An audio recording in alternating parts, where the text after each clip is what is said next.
धन्यवाद हो प्रभु का इस समय के लिए। और जैसा हम प्रार्थना कर रहे हैं प्रभु से, वैसे वैसे प्रभु हमारी प्रार्थना को उत्तर दे रहा है। Hallelujah, hallelujah. इतनी दूर से प्रभु के दास आ रहे हैं और हमें सिखा रहे हैं प्रभु के वचन से, और अच्छे से हम सीख पा रहे हैं। हालेलुया। और ये आप धन्य समझो अपने आप को। हालेलुया, आप धन्य समझिए। कितने दूर से लोग आपके चर्च में आ रहे हैं आपको सिखाने के लिए। और प्रार्थना कीजिए, स्वागत कीजिए प्रभु के वरदानों का, उनका अभिषेक का।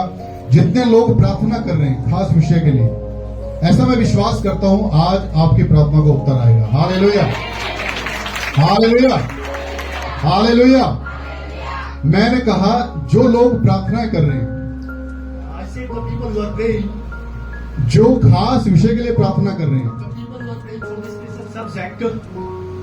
और काफी समय से प्रार्थना कर रहे हैं, ये हम विश्वास करें, आज भरोसा रख लें, आज प्रभु पर निर्भर हो जाएं कि परमेश्वर आज आपकी प्रार्थनाओं का God is going to answer your prayer today. उत्तर देगा। Hallelujah, hallelujah. आज बरसों पुरानी धूल, After a long time, dust on the wall, बरसों पुराना सूखा, or after a long time, बरसों पुराना पतझड़, a long time, autumn. आज परमेश्वर हरियाली में बदलने जा रहा है। God is going to turn it into the greenness. Hallelujah. सच में Really believe. सच में प्रभु भला है, Really, God is a good God. हर समय भला है। He is good in every time. Hallelujah, hallelujah. और वो अपने दासों के द्वारा, अपनी दासियों के द्वारा बड़े बड़े चिन्ह और चमत्कार करवाता है। And God to performs many miracles through His disciples, through His servants. Hallelujah. और सच में जो लोग उस पर विश्वास रखते हैं, And the people who trust on the Almighty God, जो उसकी ओर ताकते हैं, and the people who look onto the God, उनके मुंह their faces, कभी काले नहीं होते। their faces never be ashamed. Hallelujah. वो कभी लज्जित नहीं होते। They never be insulted. Hallelujah. समझ रहे हैं आप? Are you getting my point? और आज आपको अपना दिल खोलना है। And today you have to open your heart for God. क्या करना है आपको? What you have to do? क्या करना है? What you have to do? दिल खोलना है। हालेलुया। हृदय को खोलना है। You have to open your heart for the God. आज प्रभु को आने देना है। Today you have to allow God to enter into your heart. हो सकता है It may be happen. आपने कई बार ये वचन सुना हो, You might have heard this word many times. बहुत सारे प्रचार सुने हो, You might have heard many preaching, many sermons. हो सकता है, It might be happened. लेकिन आज कुछ खास है। But today it's a very special day for all of us. आज कुछ खास है। Hallelujah. It's a very special day. आज आप चमत्कार मांग लीजिए। Today you ask God to do the miracles in your life. आज आप अपनी प्रार्थनाओं का उत्तर मांग लीजिए। Today you ask God to answer your prayer. आज आप पूरा भरोसा रखिए। Today you trust on the God. ये दिन आपका है। This is your day. Have a faith on God. ये दिन आपका है। This is your day. ये दिन आपका है, This is your day. क्योंकि Because प्रभु ने कहा God said, तुम मुझे पुकारोगे if you call me और मैं तुम्हारी सुनूंगा। and I will hear you. Hallelujah, hallelujah. सच में हम धन्यवाद देते हैं प्रभु का, Truly we have to thank God, और हम चाहते हैं कि आगे का जो समय है and we want that, वो प्रभु के दासों के हाथ में दिया जाए, and we want to carry forward this time to the God servant, और जो वचन प्रभु ने इन्हें दिया है and the word which God has given to them हमारे लिए, for us, जो भविष्यवाणियां प्रभु ने इन्हें दी हैं and the prophecy which God has given them for हमारे us, लिए, for us, जो दर्शन इन्हें दिया है प्रभु ने हमारे लिए, the vision which God has given them for us. आज हम उन्हें ग्रहण करेंगे। Today we will have to accept it. Hallelujah, Hallelujah. Hallelujah. Hallelujah. और And मैं सच बता रहा हूँ, I'm telling you truly, आज प्रभु today God, एक महिमा से दूसरी महिमा में लेकर जाएगा। and today God is going to take us from first majesty to the another majesty. Hallelujah. ताली बजाएंगे जोर से, जोर से, जोर से ताली बंद नहीं होनी चाहिए।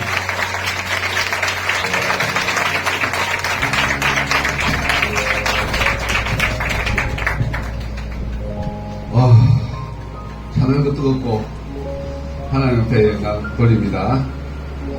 Thank you for inviting us to your beautiful church. और आपकी अपनी सुंदर कलीसिया में हमें आमंत्रित करने के लिए आपका धन्यवाद। आपसे मिलकर बहुत खुशी हुई।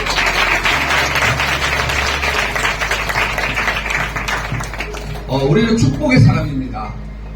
We are blessed people. और हम सभी लोग आशीषित लोग हैं। 하나님의 사랑을 여러분들이 마음껏 전하시기를 바라겠습니다. So God's love, God's blessing through you, okay, to whole India.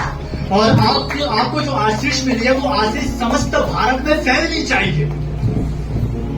자, 한번 이렇게 두개들 같이 이렇게 축복합니다. 인사 나누겠습니다. Okay, each other you say, God bless you. परमेश्वर आपको आशीष दे। God bless you. bless요. आप एक दूसरे को कहें परमेश्वर आपको आशीष दे। 축복을 할수록 여러분에게 이익이고 나에게 하나님께서 축복해 주시는 것입니다. Hallelujah. We have authority to our mouth. हमारे मुंह में अधिकार दिया गया है जो परमेश्वर ने हमें दिया है। Amen. 하나님의 And 말씀은 항상 기뻐하라고 있습니다. so as our mouth, it will be done. और जैसा हम कहेंगे वैसा ही हमारे जीवन में होगा क्योंकि हमें अधिकार दिया गया है। Hallelujah. Rejoice. इसीलिए प्रभु में आनंदित रहे। They pray with no stopping. और हमें न रुकने वाली प्रार्थना करनी है। 범사에 감사하라고 그랬습니다.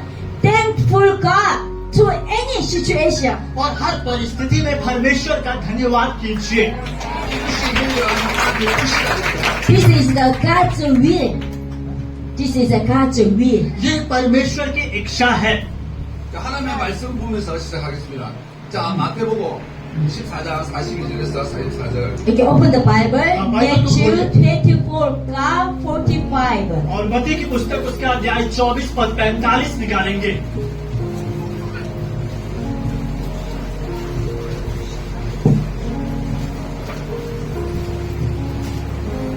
매튜 42가 44. 24, God 45. 24 का 45 निकालेंगे। मत्ती उसका अध्याय 24 पद 45। So, are you ready? एक साथ जोर से पढ़िए। वह विश्वास योग्य और बुद्धिमान दास कौन है जिसे स्वामी ने अपने नौकर चाकरों पर सरदार ठहराया कि समय पर उन्हें भोजन दे। 아멘. 자, 오늘 말씀의 제목은 깨어서 예비하고 있으라. 이런 말씀을 제목입니다. The topic is wake up और आज का जो हमारा विषय है वो ये है कि आप जागिए and be ready, Okay. Jesus Christ. और प्रभु यीशु के लिए तैयार हो जाइए। 왜 그럼 깨어있으라는 거예요? 왜? So why we have to be awake? और अब सवाल ये है कि आखिर हमें जागना क्यों है? 우리 주님이 곧 오신다. Because Jesus is coming soon. क्योंकि प्रभु यीशु मसीह जल्द आ रहे हैं। 할렐루야. 또 마태복음 4장 17절 보니까 회개하라 천국을 가깝다 이렇게 말씀하고 있습니다. Repent, for the kingdom of God is near. इसलिए आप पश्चाताप कीजिए क्योंकि स्वर्ग का राज्य निकट आ रहा है। 예수님의 공생의 첫 마디가 회개를 주고했습니다. This is Jesus Christ. Informally, first sentence preach. Repent, for the kingdom of God is first preaching. जो प्रभु यीशु मसीह ने अपने सेवकाई शुरू करने से पहले जो पहला प्रचार किया था वो क्या किया था? वो किया था कि पश्चाताप कीजिए क्योंकि स्वर्ग का राज्य यानी कि परमेश्वर का राज्य निकट आ रहा है। 사람은 누구나 죽습니다. Okay, people all are destined to die at once. और हम सभी एक न एक दिन मर जाएंगे। 그래서 그 뒤에 하나님의 심판이 있다고 말씀하고 있습니다. After that, to face the judgment. और इसके बाद मृत्यु के बाद हमें न्याय का सामना करना पड़ेगा। 자, 이 말씀이 히브리서 9장 27절에 나와 있습니다. So this is Hebrew 9:27. और ये इब्रानियों की पुस्तक उसका अध्याय 9 पद 27 में इस बात का जिक्र किया गया है। 우리 하나님의 말씀은 여러분들을 살리는 것입니다. The word of God is make you to alive. और इसीलिए परमेश्वर का वचन आपको आत्मिक तौर पर जीवित करता है। 하나님의 말씀이 듣는 순간 여러분 여기 살아나는 것입니다. So when you okay, listen to word of God, your spirit is more will be awake. और जब आप परमेश्वर के वचन को सुनते हैं तो आपकी आत्मा सक्रिय हो जाती है, वो जीवित होने की दिशा में अग्रसर हो जाती है। 사랑할 뿐 아니라 여러분들이 그 말씀을 지켜 행하면 하나님의 역사가 나타나는 것입니다. Hallelujah. So first you listen, and when you keep that word of God, then you will see the God's miracle. और पहली बात आपको परमेश्वर को वचन को सुनना है। जब आप परमेश्वर के वचन को सुनते हैं और उसके बताए गए आज्ञाओं पे चलते हैं, तब परमेश्वर आपके जीवन में अद्भुत चिन्ह और चमत्कार करना शुरू कर देते हैं। 지금 눈에 보이는 것보다 눈에 안 보이는 것들이 더 많다는 것을 여러분들 하나님의 말씀을 통해서 아시기를 바라겠습니다. So we know the unseen things in this world. There are many unseen things. और हालांकि हम इस बात को जानते हैं कि हम जिस संसार में रह रहे हैं, यहाँ पे बहुत सारी अनुचित गतिविधियां हो रही है, बहुत सारे पाप के कार्य किए जा रहे हैं। 우리 연수가 70이요, 80이요, 120 지나면 우리는 끝나는 것입니다. Only we can live till 70, 80 years. अब कितना झेलेंगे? मुझे लगता है कि शायद 70 या 80 साल में एक निश्चित आयु तक ही हम इस संसार में रहेंगे। 우리 믿는 자는 영원한 축복이 기다리고 있습니다. But we will live eternally. लेकिन एक ऐसा पल, एक ऐसा क्षण हमारे जीवन में आएगा जब हम अनंत जीवन जिएंगे, जिस जीवन का अंत ही नहीं होगा। 여러분 믿지 않는 자들은 영원히 우리가 지옥에 들어가는 것이죠. But unbelievers, they will thrown into hell, so they will be the eternal punishment. जो विश्वासी होंगे, जो प्रभु यीशु में विश्वास करते हैं, वो अंत के दिनों में जब वो न्याय होगा तो वो स्वर्ग चले जाएंगे। 그래서 우리에게 복음을 주셨습니다. So that's why God gave us the gospel. इसीलिए परमेश्वर ने हमें सुसमाचार दिया। 너희가 만났던 예수님을 전하라는 것입니다. So just to share the Jesus Christ to save them. और इसीलिए आप इस सुसमाचार को बताइए दूसरों को, ताकि जिस तरीके से आप उद्धार किए गए हैं, उसी तरीके से अन्य लोगों का भी उद्धार हो। 모두가 손에 손잡고 천국에 오라는 것입니다. Hallelujah. God wants to save all the people. और परमेश्वर सभी लोगों को बचाना चाहता है। वो चाहता है कि संसार में जितने भी लोग हैं, सबका उद्धार हो। 왜냐하면 지옥은 영원한 고통이기 때문에 그렇습니다. Why? क्यों? आखिर क्यों? The hell is eternal punishment. We could not go there. क्योंकि नरक जो है वो एक अनंत मृत्यु को दर्शाता है, और हम नहीं चाहते कि हम में से कोई भी व्यक्ति उस अनंत पीड़ा को सहे। 그렇기 때문에 여러분들을 통해서 하나님의 나라가 확장되기를 원하는 것입니다. That's why through you, God wants to save all nations. इसीलिए परमेश्वर आपके माध्यम से, आपके जरिए समस्त जाति के लोगों को बचाना चाहता है। परमेश्वर चाहता है कि हर जाति के लोगों का उद्धार हो, जैसा कि आपका हुआ है। 여러분은 왜 이 로이니에 태어났냐? 하나님이 여러분을 통해서 이 지역을 보호하는 것입니다. So why you came to this church? Through this church, you save some people around here. और अब सबसे बड़ा सवाल यह है कि आखिर आप कलेशिया क्यों आते हैं? आप कलेशिया आते हैं ताकि आप परमेश्वर के वचन को सुने, आप खुद को आत्मिक तौर पे तैयार कर सके, और बाहर जो अन्य गैर विश्वासी लोग हैं उनके समक्ष परमेश्वर के वचन को साझा करें, ताकि वो भी बचाए जा सके। 하나님의 말씀은 뭐요? 항상 영혼 구원의 목적이 이루고 있습니다. So God's concern is always to save souls. और इसीलिए परमेश्वर हमेशा चिंता में रहता है कि कैसे मैं लोगों को बचाऊं, कैसे उनका उद्धार हो। 예수님이 오신 목적은 뭐예요? 마태복음 1장 21절 보니까 뭐요? 자기의 백성을 데리러 왔다고 했습니다. So why Jesus came to us? Because He will save His people from their sins. और सबसे बड़ा सवाल है कि आखिर आज से 2000 साल पहले यीशु मसीह क्यों आया? यीशु मसीह आया कि वो अपने लोगों को बचा सके, उन्हें अनंत पीड़ा से, अनंत दुख से, उस नरक की आग से उन्हें बचा सके। 그래서 뭐요? 성경에 구약에 예언한 대로 이사야 7장 14절 그 아들 임마누엘이라 그분이 오셨다는 것을 이야기하고 있는 신약에. So in Old Testament, the prophesies the Emmanuel will come. So on this New Testament time, that Christ came. पुराने नियम में जब आप पुराने नियम की पुस्तक को पढ़ते हैं तो भविष्यवक्ताओं ने वहां पर भविष्यवाणी करी थी कि इमानुएल आएगा, वो हमको बचाएगा। और जब हम नए नियम में आते हैं तो हमें मालूम पड़ता है कि इमानुएल आ चुका है, यीशु मसीह आ चुके हैं और उसने हमें बचाया है। 그래서 사탄은 뭐요? 이것을 모르게 하는 거예요, 여러분. 그래서 모르게 해서 지옥으로 끌고 가는 거예요. Satan, okay, he wants to don't know about Christ. Satan wants to you don't know about Christ. शैतान चाहता है कि आप यीशु मसीह के बारे में ना जानें। 그래서 우리는 뭐요? 하나님의 말씀을 통해서 우리는 뭐요? 하나님의 이 사탄의 원수 마귀를 물리쳐야 되는 것입니다. So but now we know we have a gospel and Jesus Christ the power. So this power by prayer we have to defeat the Satan evil spirit. अब हम इस बात को जानते हैं कि हमारे पास यीशु मसीह है, उसका सुसमाचार है, उसके सुसमाचार को हम लोगों के बीच में बांटेंगे तो लोग बचाए जाएंगे। अब हमारे पास यीशु मसीह ने हमें अधिकार, एक हक दिया है। 여러분 가정에, 여러분 자녀에, 여러분 모든 속에서 뭐야? 사탄만 없어지면 여러분 행복하고 이 땅에서 영원토록 수고하고 하나님의 축복을 받을 수 있다는 것입니다. Wherever you go, there is evil spirit is working.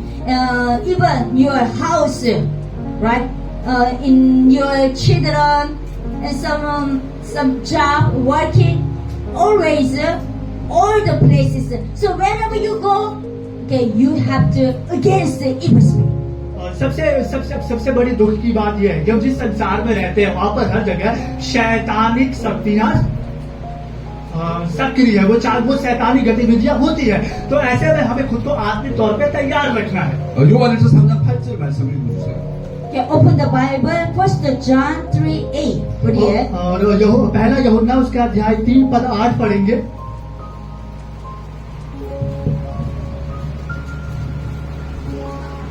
जो कोई पाप करता है वह शैतान की ओर से है, क्योंकि शैतान आरंभ ही से पाप करता आया है। परमेश्वर का पुत्र इसलिए प्रकट हुआ कि शैतान के कामों का नाश करे। 할렐루야. 예수님께서 오신 목적이 뭐요? 마귀를 멸하러 오셨다는 것이죠.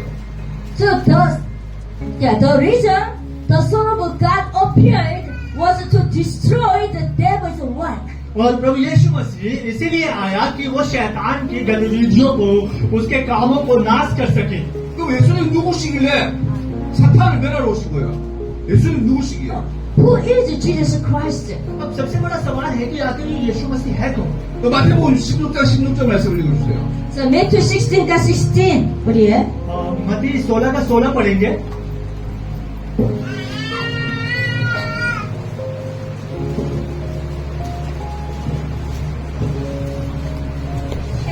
शमौन पतरस ने उत्तर दिया, तू जीवित परमेश्वर का पुत्र मसीह है।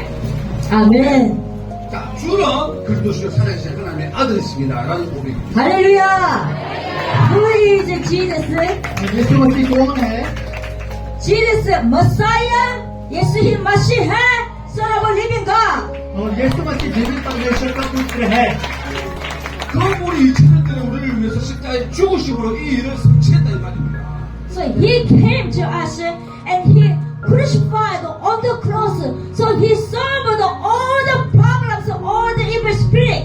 So he gave us blessing. वो हमारे बीच में आया, उस कलवरी क्रूस पर मारा गया, गाड़ा गया, उसने शैतान को पराजित कर दिया ताकि हम बचाए जा सके। 그때 뭐요? 십자가상에서 예수님과 같이 우리도 허물과 죄를 죽었다는 것입니다. 그래서 죽었다는 것을 이야기하고 있습니다. So with Jesus Christ, I'm also died on the cross with Jesus. और यीशु मसीह के साथ ही हम भी उस कलवरी क्रूस पर मारे गए। 그러니까 죽었다 뭐요? 3일 만에 부활하셨다는 것. 주님과 같이 부활했다 살았다는 것입니다.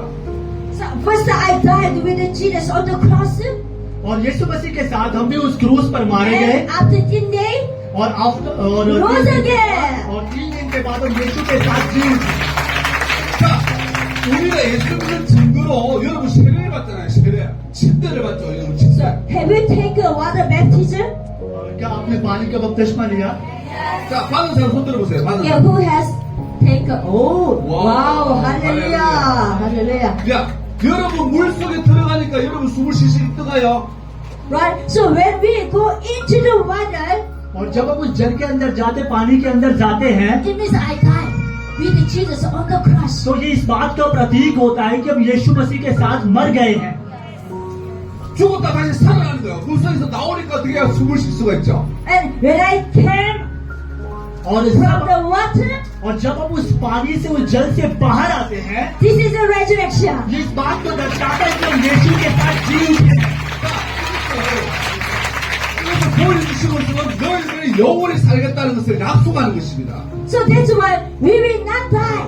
और इसीलिए हम मरेंगे नहीं, We will live eternally. अब हम अनंत जीवन के लिए जिएंगे। 그래서 우리가 예수님께 퍼져 있으면 그 영광분을 받고 여러분 계속적으로 살아나는 것을 이야기하고 있습니다. So just now we are in Jesus Christ, Emmanuel, hallelujah.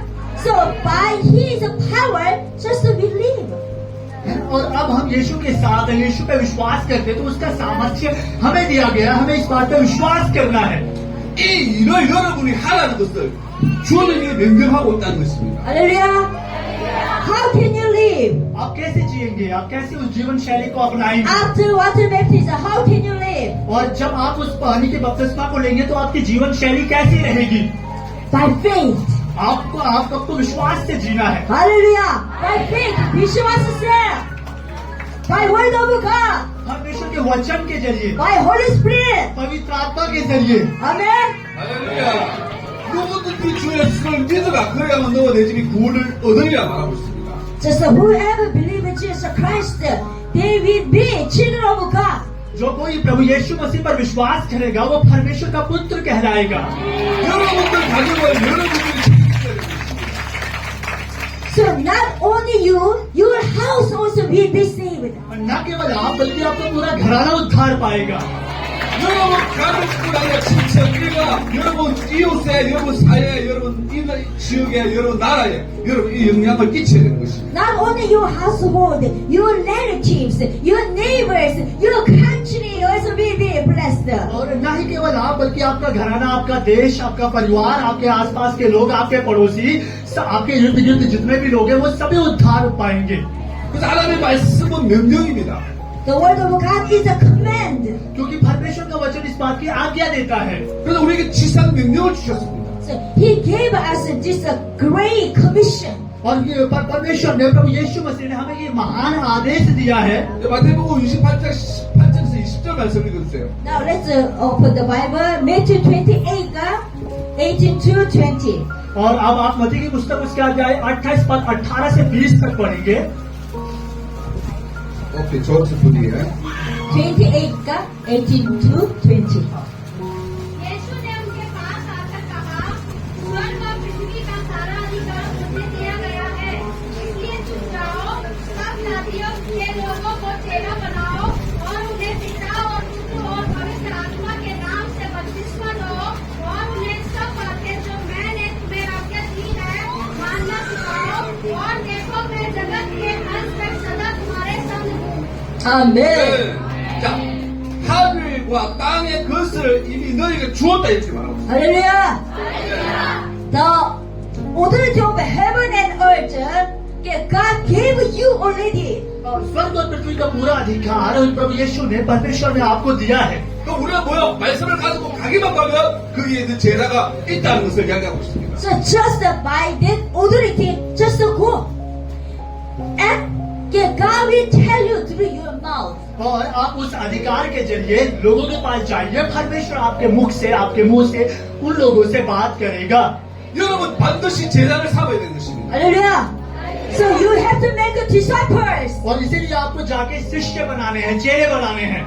이런 자들이 영혼들도 함께 임마누엘로 하나님이 함께하는 것입니다. Then God is be with you till the end of the earth. और जब आप इन काम को करेंगे, इन कामों को करेंगे तो परमेश्वर आपके साथ जीवन के अंत तक रहेगा। 자, 하나님의 말씀은 살아있다고, 운동력이 있다고. 네. 하나님의 말씀은 우리 심령과 골수를 찔러 쪼개게 한다고 말씀하고 있어요. Word of God is alive परमेश्वर का वचन जीवित है and power और उसमें सामर्थ्य है and destroy the soul, soul, mind. Destroy the soul and mind. Soul and word of God is destroy our mind and thinking. और परमेश्वर का वचन हमारे मन को, हमारे सोच को, विचारों को नाश करता है। 그래서 우리는 하나님 앞에 믿음을 보여야 되는 것입니다. 믿음을 여러분 이제 믿음의 사람이기 때문에. So our duty is now, show your faith to God. और इसलिए हमारा कर्तव्य बनता है कि हमारा जो परमेश्वर के प्रति विश्वास है उसको हम लोगों के बीच दिखलाएं। 그 많은 사람들은 나는 믿음이 없다고 하는 사람이 많이 있어요. 믿음이 약하기 때문에 난 전도 못해요. 난 믿음이 없기 때문에 난 아무것도 못한다 하는 사람들이 많이 있어요. So why you are not sharing the gospel?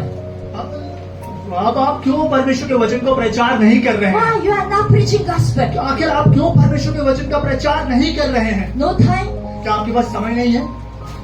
no faith, क्या विश्वास नहीं है? no passion. क्या धीरज नहीं है? 그래서 믿음은 잘해야 되거든. 말씀을 듣고, 말씀을 먹고, 말씀을 읽고, 말씀대로 살아야 역사가 나타나는 것입니다. So that's why daily you have to read the word of God and pray always.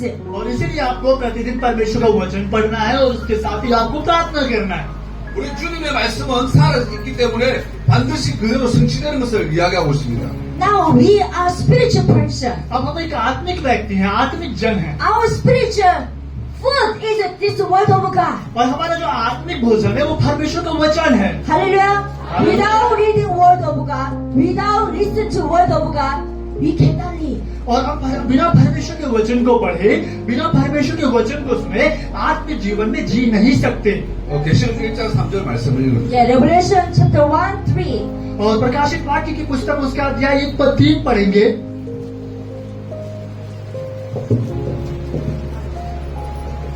धन्य है वह जो इस भविष्यवाणी के वचन को पढ़ता है और वे जो सुनते हैं और इसमें लिखी हुई बातों को मानते हैं क्योंकि समय निकट है. Amen. 자, 말씀을 읽고 듣고 그것을 지키는 사람이 더 복이 있다. 왜? 때가 악하다고 이렇게. 때가 내 주님이 오실 때 가깝다는 것을 얘기하고. Who is the blessed?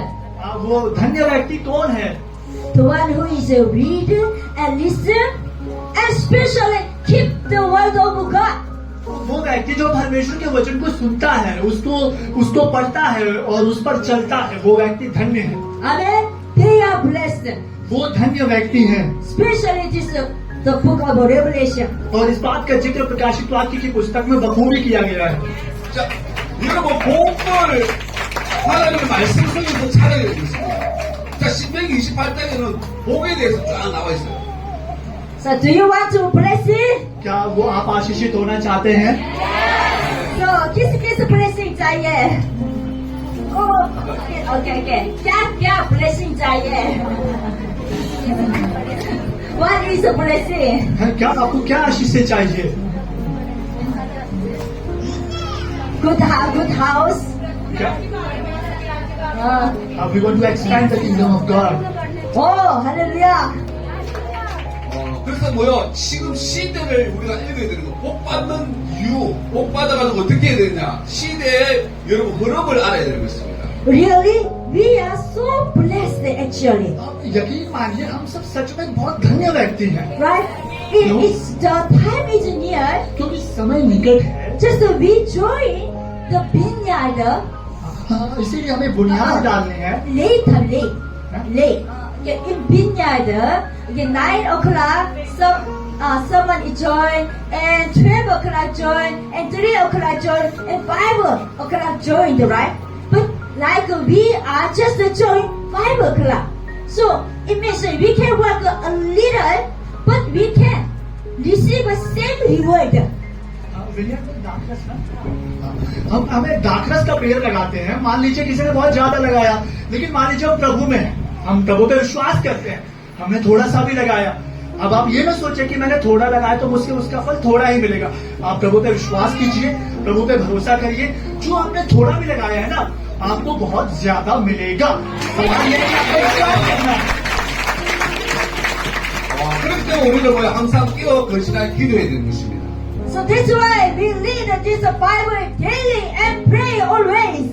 और इसीलिए हमें प्रतिदिन बाइबल को पढ़ना है और परमेश्वर पे विश्वास करना है. 그래서 주일을 철저히 지켜야 되는 것입니다. So the Sunday worship is compulsory. Through this Sunday worship, we will be blessed more. और रविवार की आराधना, रविवार की प्रार्थना बहुत ही अनिवार्य है, क्योंकि इस आराधना के माध्यम से हम अपने आत्मिक जीवन में समृद्धि पाते हैं. 왜냐하면 대표적인 예로요 아브라함은 가르보마다 단을 쌓았습니다. 예배를 드렸다는 것입니다. So Abraham is a so blessed person. हम बाइबल में इस बात को जानते हैं कि अब्राहम एक बहुत ही धन्य व्यक्ति था, आशीषित व्यक्ति था. सवाल है क्यों? Why? क्यों? Amen. Wherever he goes, first he worships God. और वो सवाल ये वो इसलिए धन्य व्यक्ति था क्योंकि जहां कहीं भी वो जाता था वो सबसे पहले परमेश्वर को ऊंचा उठाता था। 그리고 뭐야 멜기세덱에게 11조를 드렸습니다. And also, he dedicated to tithe 10% to Melchizedek. वो परमेश्वर में इसलिए भी बढ़ा क्योंकि वो दशमांश वो दशमांश देता था, वो भी 5 गुना ज्यादा देता था। 자 말라기 3장 10절에는 뭐요? 여러분 도둑질을 하면 11조 도둑질하면 도둑놈이라 그렇게 돼 있어요. 도둑놈. So that's why 10%, this is God's one, not yours. और ये परमेश्वर की आज्ञा है कि आप परमेश्वर को दशमांश दे। Right? If you don't do perfect 10% to God, then you will be robber. और अगर आप परमेश्वर को दशमांश नहीं देंगे तो आपका जो धन है उसको लूट लिया जाएगा। 시대가 악한 시대입니다. 하나님의 말씀이 성취되는 시대에 살고 있습니다. So we know the word of God, and also we have to obey this word of God. हम परमेश्वर को वचन को जानते हैं, लेकिन इसके साथ ही साथ हमें उस वचन को मानना भी है। 여러분들은 하나님의 자녀고 하나님의 뭐요? 그 하나님께서 택한 백성입니다. You are people of God, so God wants to bless you more and more. आप सभी परमेश्वर के लोग हैं, इसलिए परमेश्वर चाहता है कि आप सभी लोग आशीषित पाए। 우리는 하늘의 시민권을 가지고 있는 하늘의 시민권을 가지고 있는 하나님의 뭐요? 자녀라는 것을 이야기합니다. So don't worry. Our hometown is heaven. We have citizenship, heavenly citizenship. So we will go back to our hometown, heaven. और इसीलिए आप किसी बात की चिंता मत कीजिए, क्योंकि आपका जो पैतृक स्थान है, आपका जो घर है वो स्वर्ग में है और आपको वहाँ की नागरिकता दे दी गई है। 할렐루야. 여러분들의 시민권은 하나님 뭐요? 보좌의 창고에 쌓아두는 것입니다. 그리고 또 뭐야? 여러분 필요할 때 그때 즉각적으로 하나님께서 공급해 주시는 것입니다. But just on this earth, we are here on this earth. So to work ministry, God's work a lot. According to your work, you will receive in the kingdom of God. और Reward. हम इस संसार में हैं तो जो हम गलेशिया की जो गतिविधियां होती हैं, जो सेवा के जो कार्य होते हैं, अगर हम उसमें शामिल हो, उन कार्यों में हाथ बटाए, उनकी सहायता करें, तो यकीन मानिए आपको इसका प्रतिफल स्वर्ग में भी मिलेगा। 여러분 시민권 자녀가 있나요? 선물로 받으겠고요. So how tithe 10%, perfect 10%, not 50% of the tithe, 100%. You are doing all. है ना, आपको अपना दशमांश देना है परमेश्वर में। 여러분 반드시 결단해야 됩니다. 지금이라도 여러분 11조를 드리겠다. 결단하면 하나님이 여러분 앞길을 보장해 주시는 것입니다. If you don't obey the full tithe, then repent and obey, then you will be more blessed in finance. अगर आप इस कार्य को, इस आज्ञा को नहीं मानते हैं तो पश्चाताप कीजिए और इस कार्य को करना शुरू कीजिए। आप यकीन मानिए आप आर्थिक तौर पर आने वाले दिनों में बहुत ही आशीषित होंगे। 여러분 세상에도 뭐야 법이 있잖아요. 세상에도 뭐야 우리 죄를 지으면 감을 가는 것처럼 하나님의 것을 도둑질하면 하나님이 축복 안 주신다고 이야기하거든요. 말라 신명기 18장에 나와 있습니다. 뒤에 So on this earth we have the law. If we break the law, then we will be in prison like that. In heaven, heavenly law है. If we don't obey word of God, then we will be punishment. जिस तरीके से इस संसार में हमें किसी देश के नागरिक है, वहाँ का एक कानून होता है, हमें उस कानून को मानना होता है। अगर हम उस कानून को नहीं मानेंगे तो हमें दंड दिया जाएगा, हमें जेल में डाल दिया जाएगा। ठीक उसी प्रकार से स्वर्ग का भी अपना एक कानून है और हम सभी लोग उस कानून को मानने के लिए बाध्य है। हमें उस कानून को हर कीमत पर, हर परिस्थिति में मानना होगा। अगर हम उस कानून को नहीं मानेंगे तो हमें भी दंड मिलेगा।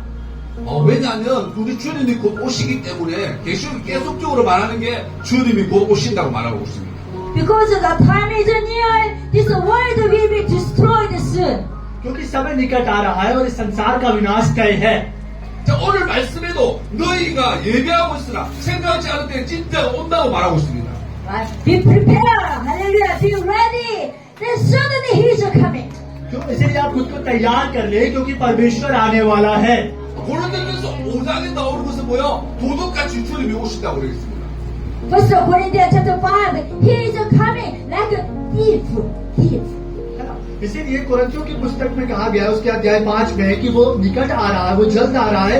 इसलिए आप खुद को तैयार कर ले। 그리고 뭐 여자가 해산하는 고통처럼 갑자기 온다는 거예요. 갑자기. Like a baby bird. Baby bird, baby. What is it? Baby pain, like a baby pain. Suddenly, baby, right? Like that, suddenly he's coming. है ना, जिस तरीके से हम गर्भवती के दौरान जिस तरीके से हमें पीड़ा होती है, जिस तरह बच्चा जन्मने के दौरान हमें पीड़ा होती है, लेकिन जब वो बच्चा होता है तो हमारी पीड़ा आनंद में परिवर्तित हो जाती है। ठीक उसी प्रकार से भी हमें आत्मिक जीवन में भी होगा। हो सकता है हमें क्षणिक पीड़ा का सामना करना पड़े, लेकिन यकीन मानिए हमारी वो पीड़ा आनंद में बदल जाएगी। 자, 그런데 하는 사람들이, 왜 그런데 왜 주님이 안 오십니까? 온다고 목회자들이 매일 전화하는데 왜 안 오시냐, 이 말이에요. Oh, always he's coming soon. Then why he's not come yet? हम बार बार सुनते रहते हैं कि वो आ रहा है, वो आ रहा है, वो आ रहा है, लेकिन बड़ा सवाल है कि वो अब तक क्यों नहीं आया। 왜? 하나님의 말씀이 뭐요? 땅끝까지 증인이 돼야, 땅끝까지 복음이 들어가야 되는 것입니다, 우리가. Because the gospel has to spread to whole world. Then he's coming. जब परमेश्वर का सुसमाचार, परमेश्वर का वचन समस्त विश्व में फैल जाएगा, पूरी दुनिया परमेश्वर के वचन से वाकिफ हो जाएगी, तब प्रभु यीशु मसीह जरूर आएंगे। 로마서 11장 25절 말씀을